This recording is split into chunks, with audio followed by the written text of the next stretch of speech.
Greetings, everybody. Welcome to our third episode of Building the Black Educator Pipeline. I am Shayna Terrell, and I will be your host. I am educator activist, director of pipeline programming for the Center for Black Educator Development. So welcome, everybody, to our third episode, and thank you for tuning in. So I want to talk a little bit about who I am and why I do this work. So I hail from the South Bronx, New York, but I am here in Philadelphia, Pennsylvania, doing the work. And the reasons why I do this work, as I always say, is just an educator activist committed to the liberation and freedom of her people, and definitely advocating for the rights of our youth out there. So those are the personal reasons why I do this work. But always with this podcast, we want to lift up and talk about as a community why we all should be invested in this work. So what I would like, I got a couple questions for you guys. So if I have any teachers, pre-service teachers or current teachers that are listening, do you feel prepared to deliver instruction? So right now, if you had a survey and somebody asked you if you felt prepared to deliver instruction, how would you feel about that? Would you say yes? Because about 52% of teachers out there are feeling unprepared to deliver instruction. And I don't have any parents listening right now. So any parents of children in urban communities, how would you feel if your child's teacher said to you that they didn't feel prepared to work with your child? That they didn't feel like they had the tools or they were equipped to actually lead your child? Concerning, right? But comment in the chat, how would you feel about that? And you can if you're on Facebook or YouTube, you can comment. But 72% of teachers felt unprepared to work in urban classrooms. And then as a community, do we think it's okay that there are 62% of teachers that feel unprepared to teach in a culturally diverse environment? How do we feel about that as a community? That there are about 62% of the teaching population out there that feel like they can only teach children who look like them. But the reason why that's concerning is because about 80% of the teaching population is white and female. So what does that really say? That about 62% of them felt unprepared to teach culturally diverse students. So what are our thoughts on that, just as a community? But we have to acknowledge that the impact of building a Black teacher pipeline and what that has on our Black children. So having at least one Black teacher in 3rd through 5th grade reduces the Black student's probability of dropping out by 29%. So if that's the case, right?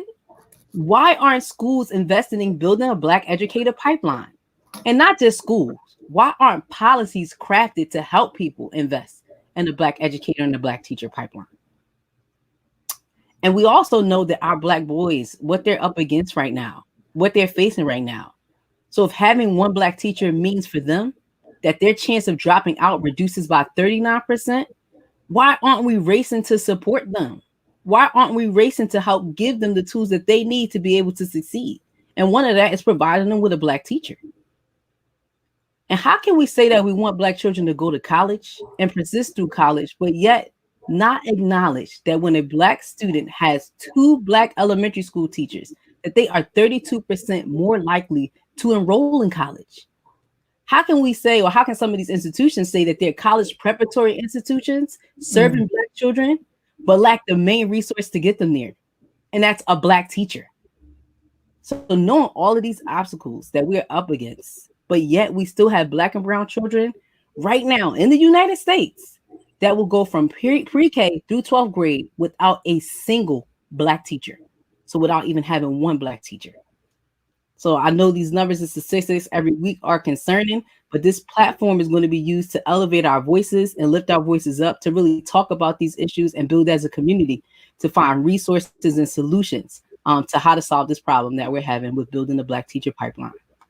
And as always, shout out to Citizens Ed for giving us, the Center for Black Educator Development, the opportunity to lift up these issues and use our voices in this education space to really work towards resolutions. And of course, I always have to shout out the Center for Black Educator Development and the work we're doing, because we really are out here aiming to build a comprehensive teacher pipeline, because we really seek to diversify the teacher pipeline. And the pillars that we stand on are pipeline programming, working to strengthen pathways for young people to get into the profession, developing culturally responsive pedagogy, professional learning, providing that to districts, and advocating for critical public policy and a change in critical public policy. And we really want to do this by our 444 formula. So supporting folks 12 years through their educational journey, starting in high school, continuing through college, and going all the way up to their fourth year in teaching. That's what we seek to do by building a comprehensive pipeline. And as always, major shout out to the funders and the partners, courageous enough, bold enough, and revolutionary enough to invest in this work with us. So we really thank you for that. So remember, this month's theme, right, is March, is Women's History Month. And each week of this month, we'll be celebrating the work of our sisters in education. So this month's theme, the voices of Black women leading, building the educator pipeline. So I want to introduce Miss Dana King Esquire. She is the Chief Academic Officer for Universal Companies. As an experienced educator of more than 25 years, her work in curriculum development and education reform has afforded her the opportunity to conduct professional development for teachers throughout the United States. I mean, she's been out of the country. And she's participated in panels in African studies, gender studies, cultural relevant curriculum, and education reform in the following places: Salvador, Baja, St. Croix, Virgin Islands, and Egypt, Africa. Like I said, y'all, all over the world. Dana King uses her legal knowledge of federal education policy, charter schools, and special education laws to support charters in addressing the long-standing systemic inequalities which serves as a generational barrier and limit to access to meaning educational choices, especially for Black people. So I would love to welcome Miss Dana King Esquire to the show. Hey, Shayna, how are you? I am good. How are you? I am wonderful, and thank you for inviting me. I'd like to thank Sharif El Mekki, who's always thinking about the work that I do as important enough to invite me to be in conversation and to continue the conversation. And so thank you. Of course. But I want to let the people know a little bit like how you were introduced to my life. So one of the reasons why it's pivotal for us to have Miss King on today, she was a professor back in the day at Temple University. And she actually taught a course called The Black Woman. So if we want to talk about, know about, hear about a Black woman, okay, Miss King is the person to do that for us.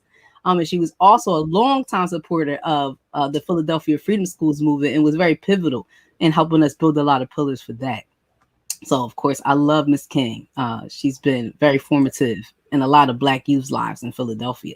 Well, thank you. And, you know, we are so proud of you, and I love you, too. Oh, thank you. But can you tell us real quickly, because I think it's interesting, how you became an educator lawyer, as I like to call you? Yeah, so I probably always was I had intended to become a lawyer. When you come out of high school, you pick your major. And at that time, when I was in college, it was pre-law. And I actually wanted the experience of the education that you would receive at an HBCU. So I transferred to Howard University. I walked in on campus in '84. So I happened to be there the same time as our sister, Kamala Harris. I did not know her, but met a whole lot of important Black people, right? Children who were coming from communities like myself, and then others who I got to see class at Howard. I didn't know we had wealthy Black people the way that we did until I got on that campus. But in any event, I was so busy being an activist that I was not attending class regularly. So I'm in Malcolm X Park, we're bringing Muhammad Ali and Louis Farrakhan to the campus. And so my mother sent for me to come back home. And so when I got back home, I had my daughter and decided that I would teach. And so, but my family said that when I was younger, I would always say I was going to be a teacher or a lawyer. So I became a teacher, and it was the best thing that ever happened to me, because it allowed me, as you say, become the educator, advocate or activist. So we're inside the school district fighting for the space for quality education for our scholars. And I was high school. And just when we talk about the education pipeline, when I count the number of young people that I taught, I have actually 8 to 9 young brothers that were my students who actually are teaching. So I feel so I feel like so worthy and so honored to have been a part of their lives, and they wind up teaching.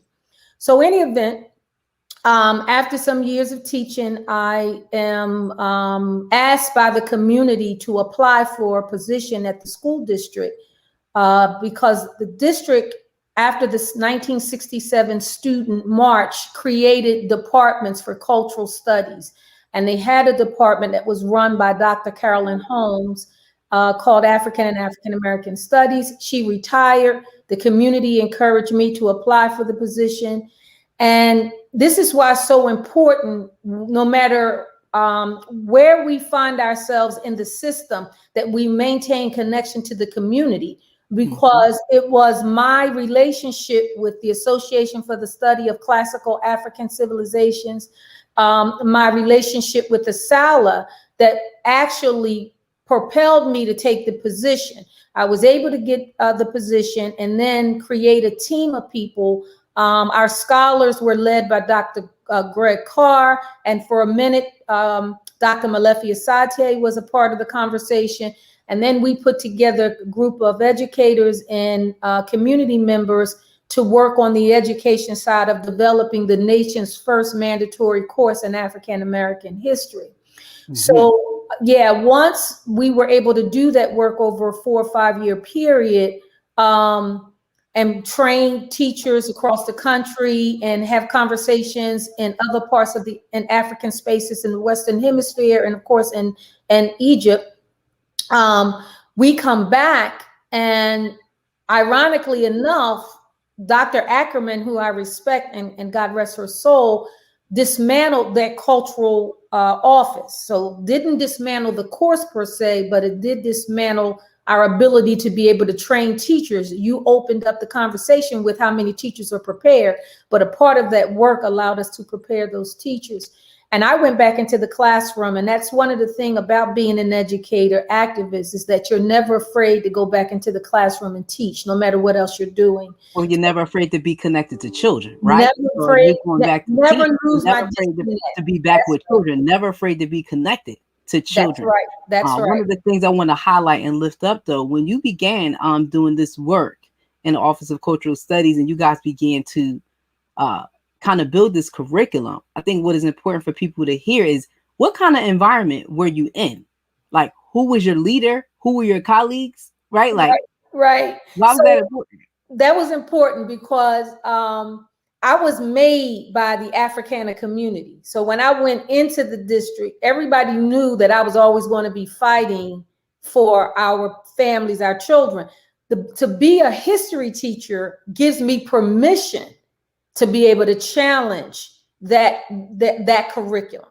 So, but because I came in with Dr. Shirley Parham, Jerry Mondesire, the Temple family, Dr. Nate Norman, Dr. Malefi Asante, Dr. Greg Carr, when you're coming in with those elders, and then, you know, Dr. Carr, that makes sure that there are no gaps in what we're doing, no intellectual gaps. Like, you can't challenge this because we got the scholarship to back it up. Nobody gave me a problem. And so, and the community, I would go and see, I didn't just, I didn't just do the work sitting from the district's desk. I invited the community into the process. So I would attend their meetings. They would come down to the board to attend our meetings. And so what that did it made the people that were in charge at the district not necessarily put any obstacles in my way for the work. Well, you So built a coalition, right? I So built a even when we coalition. think That's about right. Well, the coalition coalition building, built me. Absolutely. yes, you built the coalition, or in conjunction, like it wasn't just you guys built it together and they lifted you up, right? In a That's sense, they right. stamped you That's and they right. validated you. I think a That's lot of right. times in this work, especially in education, especially the confines of a building, people think that they want to do stuff for the community and not do stuff with the community. And the Absolutely. reason why your actions are so important, you got community investment. So not only did you have the validation of Black historical scholars who have done the work, right? So nobody could oppose them. You had the backing of parents, you had the backing of community organizations. So when you stepped in there with your information, like, we are organized and we can't be moved. Absolutely. I And think just it's brilliant. it is, and just to connect Sharif El Mekki to the conversation, is one of the most important people involved in that process was Dr. Edward Robinson. And I would sit with him every Sunday to do the K-8 work with him. Dr. Carr worked mostly on the high school piece. So Dr. Robinson had been in this fight since 67 with the district around the curriculum. So they knew him over time. So he was like the grandfather, and and they knew that I was assigned to work with him every Sunday, and it was a wonderful experience. And so Sharif El Mekki put what we said on paper to test. He said, he called me up and he said, Dana, I'm having a situation here, and I want to say it's Tilden, that he was at the middle school, wherever he was in middle school. It was either Shaw or it was Turner, because he Turner, Shaw well, or you know Turner. what school I was at, but Yeah, Shaw or Shaw or Turner. Turner. And what happened is he was saying that our children were not getting along, and he was talking about our continental Africans, our children whose parents were from the Caribbean, and our longstanding African American children from longstanding African American communities. So I brought Dr. Robinson with me, so that Dr. Robinson he was one of the few people that could talk to children, like the storyteller. So he told them the story that showed them how they were connected. And what we had was an international day, which invited the parents and our children, and they got to see that we are all one family, one community. Out of that, we were able to get the Department of Culture and Language to fund a camp for 2 summers that would have our children from that region come together. And I actually, like I think I told you the other day, it's recorded where you hear African children, continental African children, African American children, and children from the African diaspora, like from the island, all speaking to how they realize they got the same ancestry. Yes. That was bringing that work to life, because that's a part of the goal. Like when we talk about curriculum, it's really not just about teach white people about how to teach Black people about their history. It's about teaching Black people about who we are. But the thing that's so pointed in what you said is how that curriculum extended outside of a book and a lesson. Yes. Right? The curriculum was a guide to teach young people about how to get along, but really in essence how we function in our communities. Yeah. Which I think is super important and super impactful. So let's talk about in your work and in your time, and some of this probably still exists. Like, what were some of the inequities that you saw in curriculum, specifically in history? Oh my. So, well, what's interesting is because I was a high school history teacher, there were very few women and Black women teaching high school history at that time. I was fortunate enough to have Black men in my life who were my history teachers, right? But so I was assigned to probably, to me, the best school in the city was Ben Franklin. Even though I worked in three schools, Ben Franklin was the community school, and I had strong Black male leaders, and my teacher who taught me history was in that building. And so the inequities were, so the first thing you see is curriculum wise, the textbooks are always a problem, even to this day. The politics of textbook writing, particularly the history textbook, are aligned to the Organization of American Historians. They Mm-hmm. produce the historians that ultimately would get the contracts to write the textbooks. So what we have to always do as educator activists, if we're always changing that or not using it, we're always reinventing the curriculum, even when there isn't none. So the inequities, I actually had a saying. I said that the curriculum, the school district of Philadelphia is set up to create an incarcerated personality in our children. Mm-hmm. And I said, so the curriculum was part of the way to hold them hostage. And so the work that we would do was to sort of create space in the curriculum for liberation, right? Mm-hmm. For understanding who Black people were. And the other issue was our parents were a product of the same poor training. So now, as the lead person in the district, I'm over all of social studies for high school, like middle and high. And I had a partner, Mr. Melvin Garrison, who was over K-8. Most of the history teachers in middle and high school were white males. So if I showed you the letters that they wrote about me governing them in that department, and the comments that I heard once the course was written from men that I worked with, white men said to me, I don't like teaching the African American history course. And I said, why? And he says, because the children are not interested. I said, no, Wow. it's the way you're teaching it. And I said, I understand. It's going against the narrative you grew up with. You can't open the book up and see great Black greatness and not feel uncomfortable. That's what I said to him. And I a said, good question. Yep, a good question right now. You're right. And to interject to some of our viewers, what did your history class teach you about yourself? Right? Because because you make a very good point, right? Like it's unfathomable for some of these people to open up and understand Black excellence and Black greatness. And if I go back to my scope of history, first of all, I didn't have an African American history course, and two, I landed on Temple University.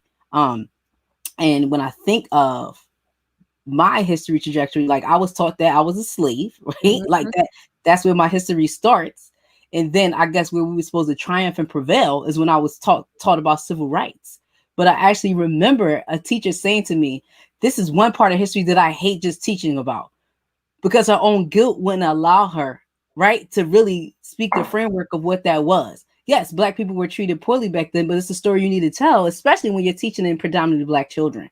And you need to talk about the evils of this country and what happened. But I'll never forget the day she opened the book and it was about segregation. And she was like, there's just certain parts I just hate teaching, and decided that she really wasn't going to spend a lot of time on that unit or that lesson.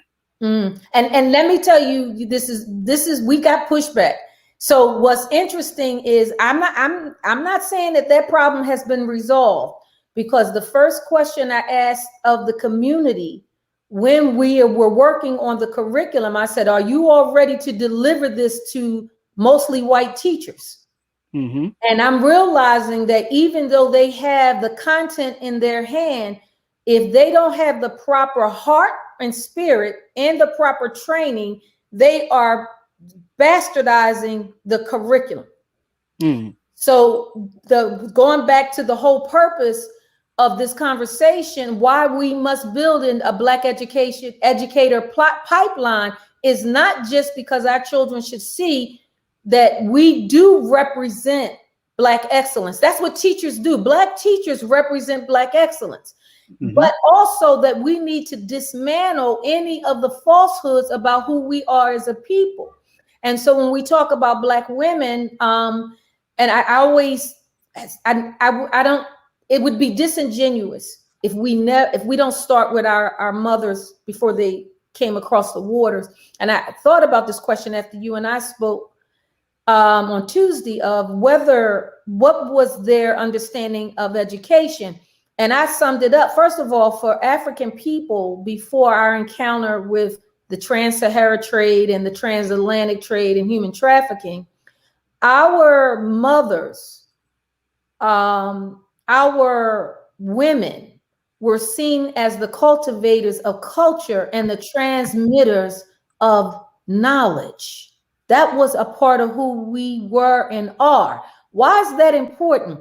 Because when you look at even the artwork of African people before their encounter with the West, they only had one name of how they define any artwork about Black women, and it was called Queen Mother. So whether you could give birth or not wasn't the issue. You were still seen as Queen Mother. You gave birth to the king who would lead, if that was the case. And sometimes you might be asked to lead, like Ya Santawa. So when we think about education and how Black women think about what that means, so then our ancestors are coming across the waters. What they know, how do they take that and figure out how to use what they know to adjust and to dismantle this society that is wage war on them and their families? And I said, you talk about being an attorney. One of the reasons why I went into law at 50 was because there was an African proverb. African proverb said that there were children looked like they were drowning in the river.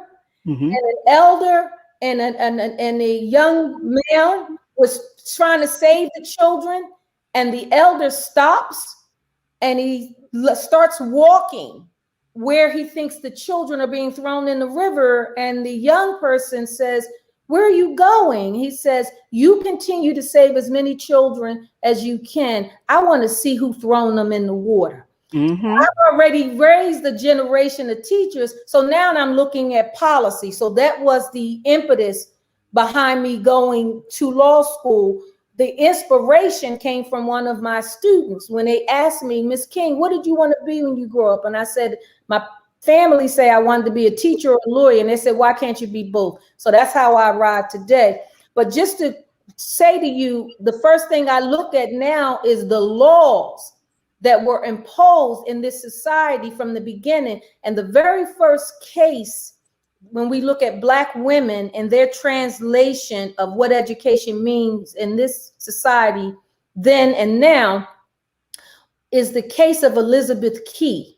So Elizabeth Key. So we hear about John Punch and the laws changing about we're going to make you and your children slaves forever. But Elizabeth Key, whose father was English and her mother was African, understood that you all are using English law, and English law says the status of the mother is that of the status of the child is that of the father. So my father is a free man, and she fought for the freedom herself and her son.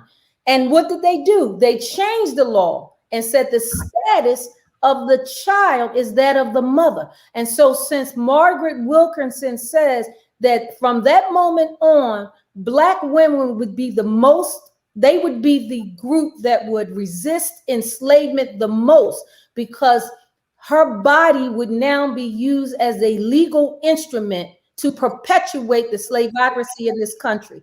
So for education for Black women during that period was not the 3 R's, reading, writing, and arithmetic. It was resistance, rebellion, and revolution. Yes, but that is so absent. So even when you say reading, writing, and arithmetic, is something I always talk about, this American indoctrination, right? That is what you are kind of prepared to do. That's how they told you what education is. They don't talk about rebellion. They don't talk about resistance. They don't talk about being a revolutionary. And I feel like what you have done too is combine 2 very serious things to combat systemic racism. Education, right? So you are helping to not control, but to liberate the minds of young people, to free the minds of young people. And then you have that law degree, which we all know systemic racism exists today because it's embedded in laws and policies that continue to keep Black people as a permanent underclass. So by combining the 2, right, you are creating the wonder powers towards freedom. The wonder powers. I like that. You are creating the wonder power, sister, towards freedom and liberation. We're going to free these minds, but yet we are going to fight the chains, the invisible chains, right, that actually bind you, right? So you are working towards that. You are fighting towards that. And I think it's also important for our folks to hear about the sisters that came across the water and the way they fought for That's us to be free, the strategies they use for right. us to be free. And a lot of it is, again, just knowledge, organizing, and collaboration to fight against the oppressor. And I feel Absolutely. like that's missing. And the proverb that you gave is outstanding, because I feel like both have to happen at the same time. We do need people in the water that are saving our children that are drowning, but we need folks who are going to fight to find whatever that root cause is and then cut it off at the head. We need Absolutely. both to happen, and they have to happen simultaneously for us Black people to be able to be whole again. Absolutely. So Absolutely. the work that you are doing, and what you're expounding on, I think is absolutely significant. But I also want to go back to this question of like quality teachers or teacher effectiveness. So only because like I saw quite a few comments in the chat about the teachers that are kind of in places right now where they're teaching this African American studies curriculum, but they're just a standard social studies teacher. So Right. you, with the folks in your community, a dynamic curriculum for Black children to liberate the minds of Black children. But what happens when that curriculum falls on these white men's hands, right? That you're Right. talking about, that's supposed to That's lead our children. What kind of strategies or trainings did you implement to try your best to get people on board or be prepared to actually implement or institute the curriculum? So you know what? That was probably one of the many highlights of the work. So if you were teaching a unit on the Nadir period, which they call Reconstruction, Dr. Carr and I would have held a professional development 3 or 4 weeks before you were to teach that unit. So we followed the course. We had to do that because we didn't want them to leave out Africa. So we would start training in August so that they would know the first unit they had to teach. And then from there, every other Saturday were professional development sessions that the teachers of the course were taking. And we actually used how they taught the unit. We would go visit the classrooms, how they taught the unit. And that's the other strategy. You talk about law. What we put in place was not only the resolution to make the course mandatory for graduation, but the people that I reported to at that time, the associate superintendent for curriculum, made sure, and also Dr. Cassandra Jones, she was there at the time. We made sure that there was a resolution that said you could not teach. You had to teach the curriculum with fidelity. We made that a SRC rule, so that if we trained you and then we go in your room and you're doing something different, that's reportable. So they actually changed my status downtown to put me in what they call the principals unit, so I could properly observe the teachers. Because if you're a PFT, you can't observe a teacher. You're not permitted to. So they actually changed my status so that I could actually observe the teachers to make sure that they were teaching the curriculum with fidelity. And so the training, once Dr. Ackerman came in and cut the office, the training ceased. So, and I'm gonna be honest with you, I don't think the entire burden should be on the districts. I think that the universities have a responsibility to put in place. Why is at Temple University's African American Studies Department or Africology department outside of the rest of the training?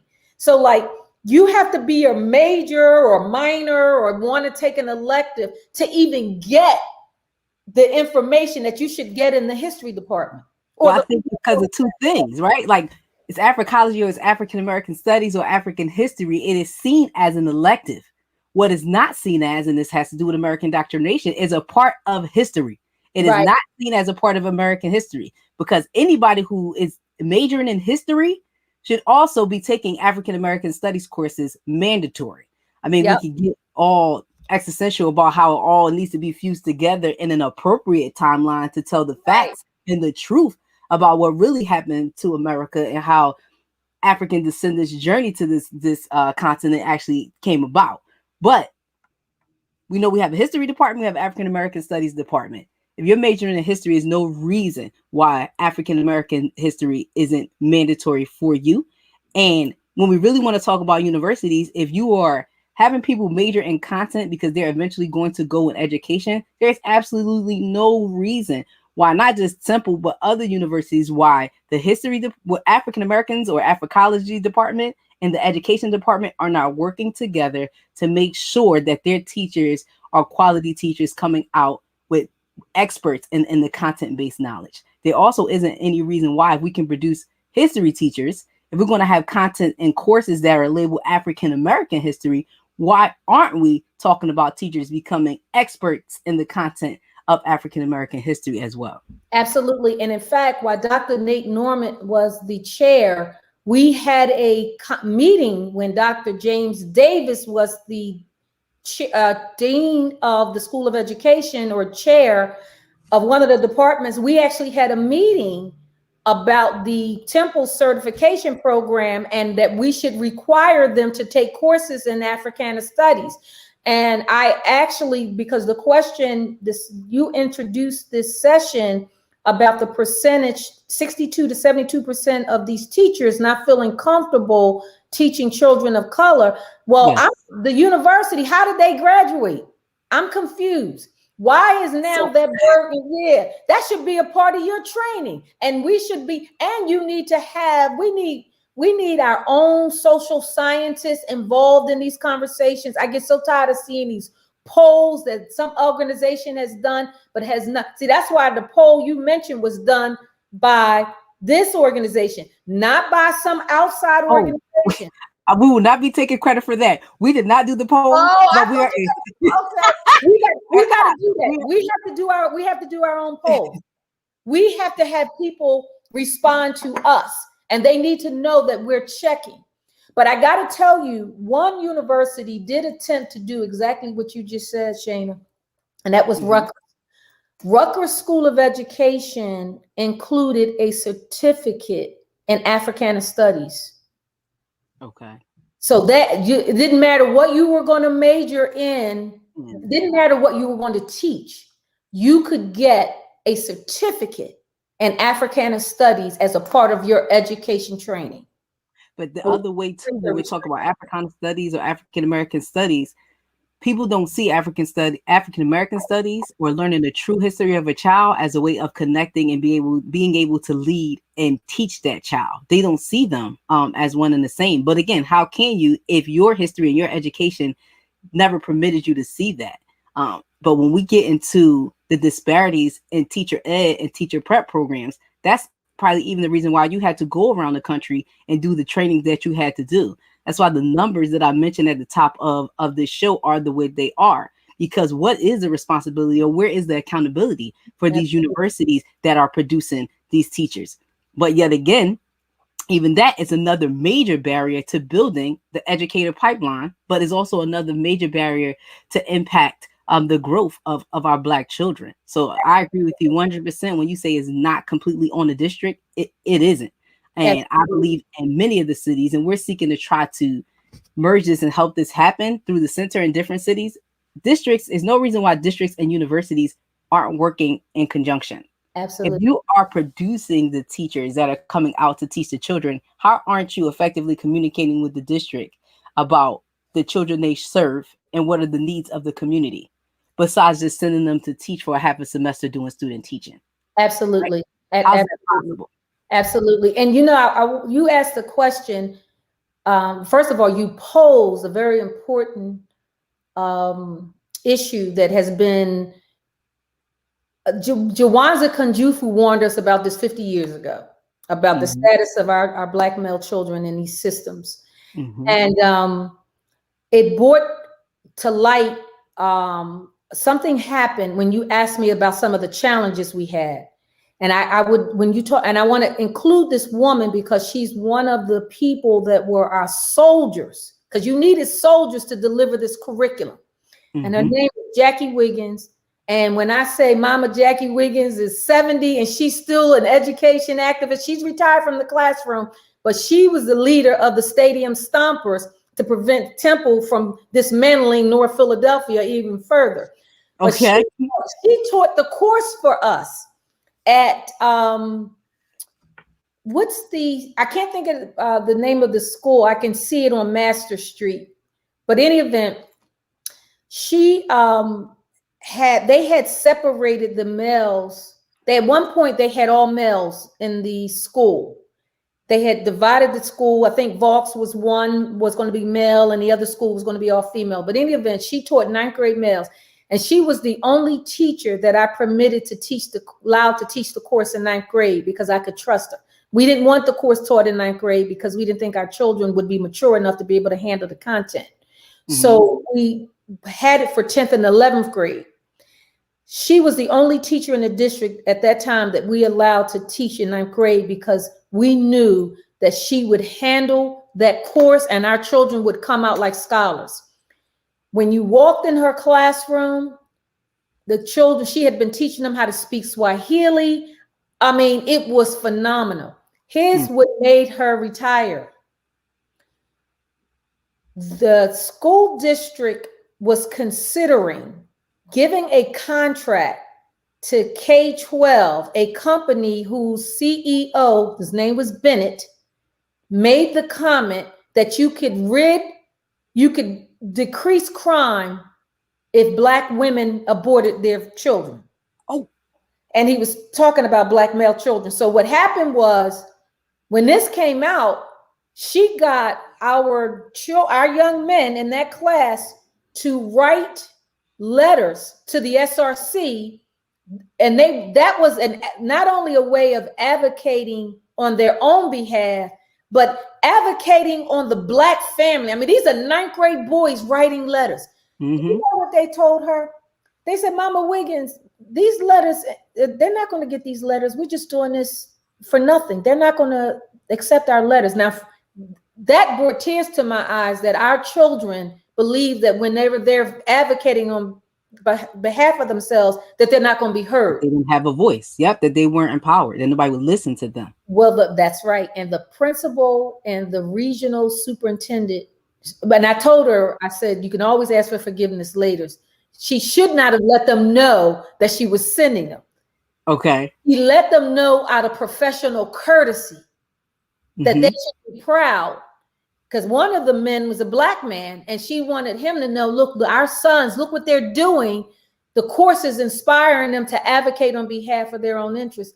He told her, if those letters go out, she'll be looking for a job. Well, you know how people treat disruptors, right? Mama Wiggins was a disruptor. You know how people treat disruptors, right? You're an annoyance in the community. That's right. You're working on what we're trying to build. You're disrupting on what we want to do, right? Because this is a business still. But again, you know, a lot of people have profit over people. But Mama was there disrupting. She was doing the work she was supposed to do. Absolutely. Absolutely. And she was teaching our sons to do that. So I had her give me the letters and I gave them to the SRC. Okay. But it was, you know, we have to figure out other strategies sometime. But I still have copies of those letters because those letters are so very important to see young Black men saying, no, you know, we are not going to tolerate you giving a contract when someone disrespects not only Black women, but us. You're saying we shouldn't be here? We shouldn't be here. We should be aborted. Like, what is really the root of that? But again, people over profit, or again, us willing to forgive the others who have no business with contracts or being able to, shouldn't even be able to operate in our communities or our districts. Absolutely. Is, again, just insane on so many levels.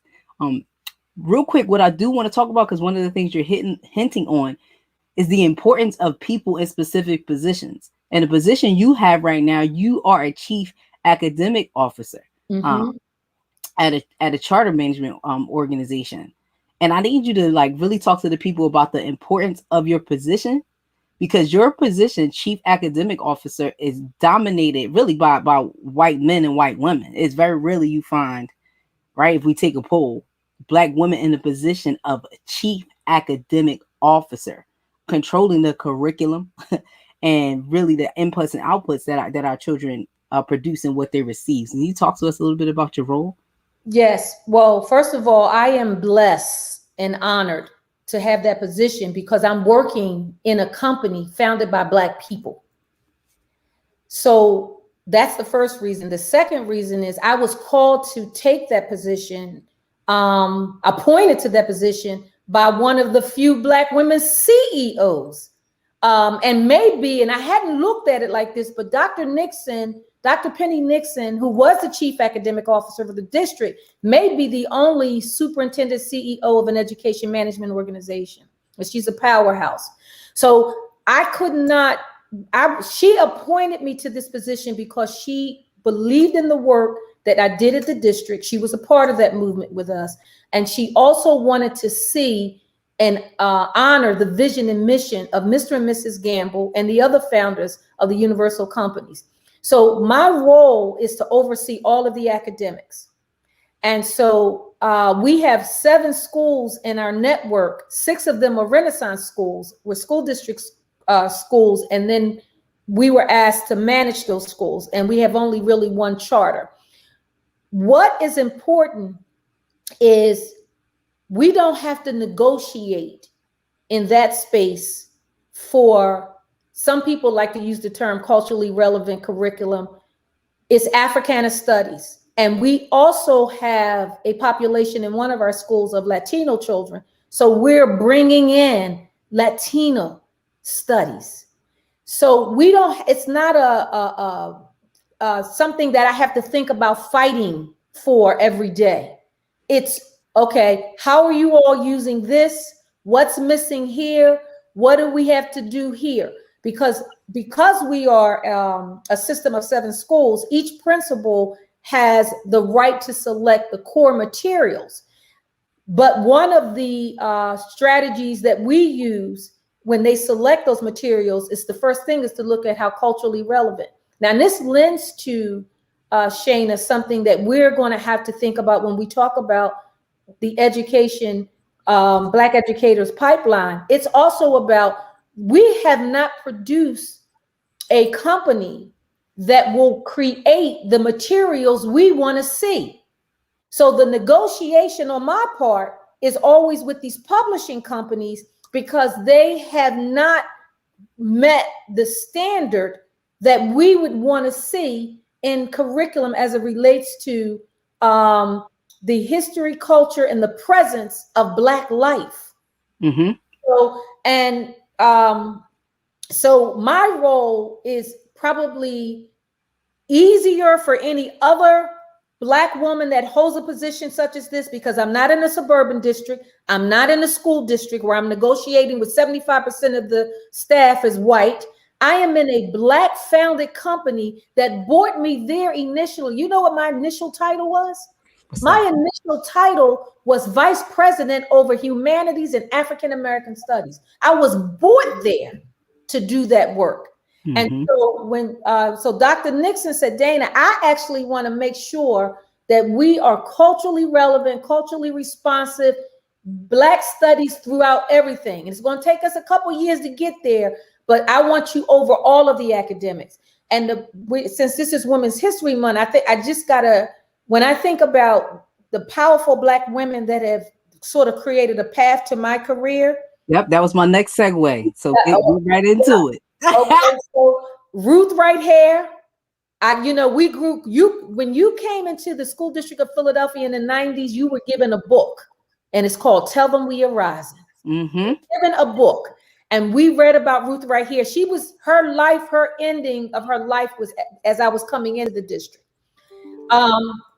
Then you have Constance Clayton.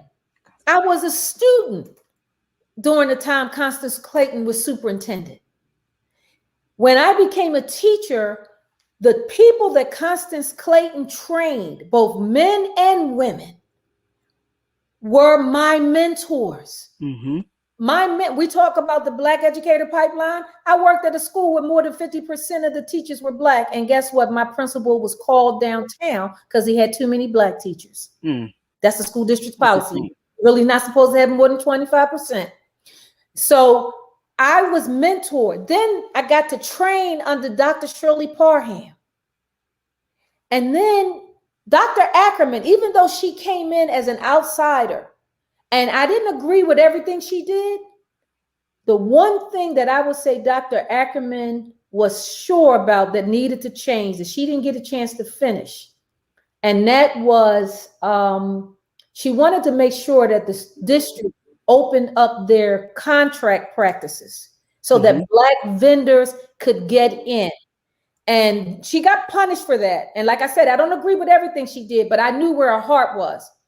And then she actually promoted Dr. Nixon, who would be second in command at that point. And Dr. Nixon is probably one of the people who would be responsible for bringing Black women into the leadership conversation while she was at the district, because Height now would be her boss. And then when she left to get her doctorate, she then came to Universal.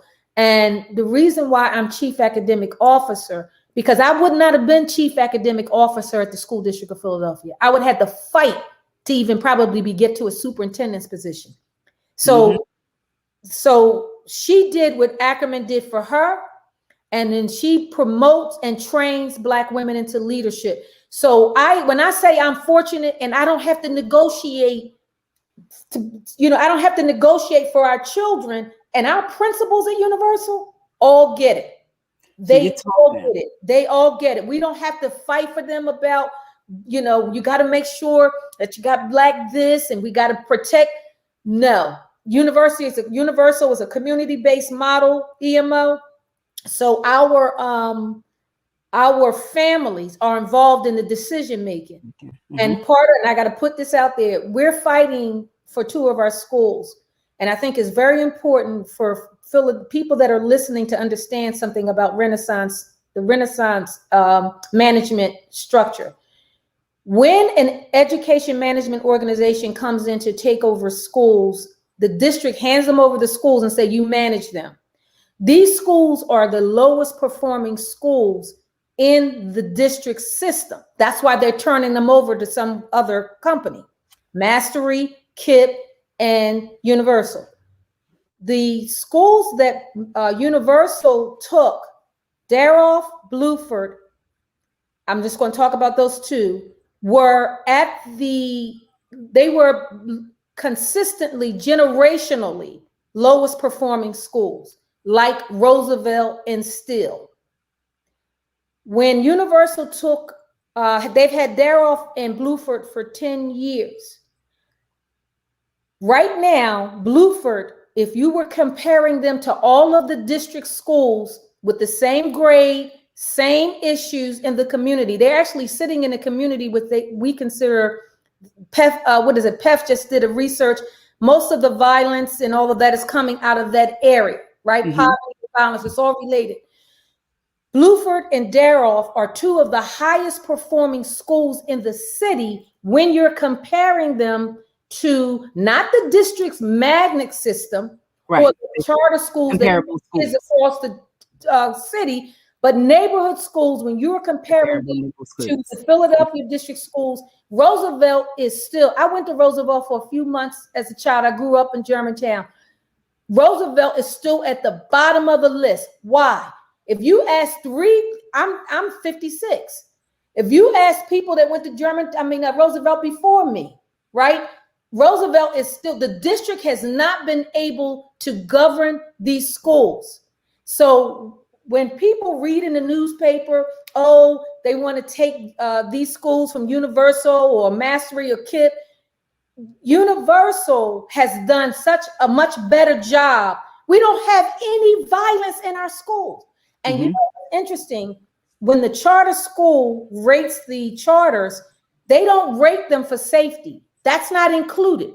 If you look at there are 18 charters led by Black people. And I said Dr. Nixon was the only CEO of a management organization, but we do have Black women CEOs of charters, Black founded charters. Yep.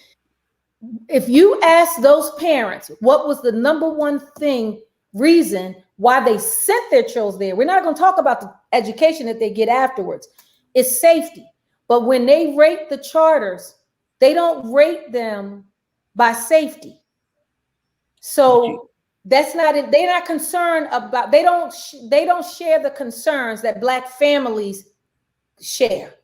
And as you and I are speaking right now, City Council is drawing up a resolution to hold a hearing as to why most of the charters that have been shut down in the city have been Black founded or Black governed. Yes, that is definitely going to be a problem. The disproportionate rate that there is a heavier focus and a heavier penalty focused on Black led or Black ran organizations. And I mean, that you can get to a number of things of like why that happens and why that exists. That has to do with systemic racism or how we choose to rate the quality of things and what do we think is important for Black children, or how disproportionately, right? There's 10 Black charters, but hundreds of schools that are led and ran by folks who are of the other. Um, and disproportionately, they're not policed or people going in and seeing what they're doing or audited in a way that Black led charters are. But I think to kind of thread together what you were saying, you put together how complex building this educator pipeline is, because a lot of your journey, number one, has been all about who you had in your corner and who was supporting you and who removed barriers and who removed obstacles for you. Yep. And people working to remove those barriers or put you in a position of empowerment to make choices and decisions that will be beneficial to Black children. So the people that you are working with, as well as yourself, were putting Black children first. But also the importance of being able to have a charter organization ran by Black folks and what that means in terms of lifting as you climb, right? Absolutely. I'm bringing folks with me. We climbing this mountain, I'm bringing folks with me, but also creating the space to be Black, super Black, and unapologetically Black, and how not exhausting that is sometimes when you're working um, in other districts who are led by white people, and the resistance that you have to constantly feel. Or even if your leader, right, is Black and conscious and educated in Africology, even if they have white teachers, teaching our children about who they are Absolutely. is going to be a priority. So Absolutely. just the points that you bring up, the importance of having the right people in position and having the right people who have decision making power for our families in position, and having people who are willing to hear and work with our communities is super important. But that's Absolutely. what you do when you work to put the child first. That's why Absolutely. somebody like you has had a phenomenal career, because you put children first. That's the way I was taught, and I would be disingenuous if I didn't mention this other powerhouse who continues to be instrumental in my growth outside of Universal, but it's because of Sharif El Meki's mother, Aisha, that she is also where she is. Dr. Aisha Mani, who also was a wonderful teacher and educator in the district, was a part of the team of people that said we need to build our own schools. But she had already been familiar with the fact that there were schools that Black people had built before during her lifetime. And so when there are these schools we call this, who were part of an organization called the Center for Independent Black Institutions, which Lotus Academy still remains a part of. And then you had these Black private shulés, like a lot of them might have been a part of the Marcus Garvey Shule, the Black Panthers, their own schooling. So Sharif El Meki's mother was an educator in some of these private Black institutions to educate Black children in the 70s, 60s, and 70s. And Dr. Aisha Mani tells a story about how, she grew up admiring Sister Aisha El Meki. And so Dr. Aisha Mani is overseeing Sankofa, the Sankofa network, which she sees that her own K-12 dream, and then also Imhotep, which is the only African-American STEM high school in the country, which we need to preserve that. We're going to have to figure out how to save our schools. But she has always advocated that one, we need to look at what our ancestors did prior to 54 and during the 60s around this pipeline issue, because we had Black educators. We lost them once our children started going into the state-funded schools.